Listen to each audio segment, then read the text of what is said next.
on day 5 of the post Endolift treatment, I'm happy to report that it still feels as brutal as it did 5 days ago.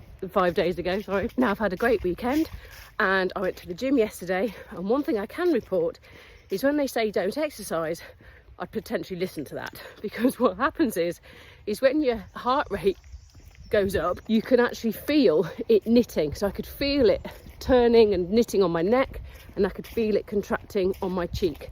Now I did slow down and I didn't do any weights, which is one of the things that they do suggest that we don't do. So that would be my advice. You can exercise, but just be careful with it. But compared to a high food treatment where the energy goes over the skin, with the Endolift it goes under the skin. So therefore I had quite a lot of pain medication.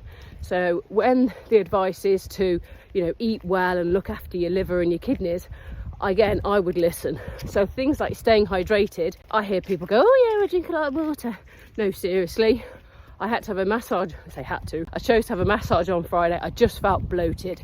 I felt really puffed up, and that was really from my liver and my kidneys dealing with the pain relief that had been put in my face. So it had taken a good sort of 2 or 3 days, and I definitely felt as though those 2 organs were struggling. So when it says hydrate, take it seriously. Think about adding things rather than worrying too much about what you haven't had or not having, so like booze and what have you. So I've been adding a lot of ginger teas in, as I say, targeted myself to have more water. So I've been having a litre sort of every 2 or 3 hours, just making sure it's a slow and low, steady absorption of the water rather than drinking too much at a time. But as far as what my skin looks like, I still look a bit puffy, I think, here. Not as bad as the chipmunk cheeks that I had when I first came out of the treatment. And there's quite a bit of greenness here going on.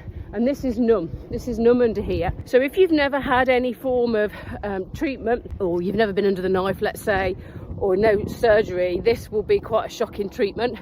But as far as a little facelift goes, as an investment of time and money, if you're in your 50s and heading towards your 60s with good skin, may I add, then this is definitely a good option.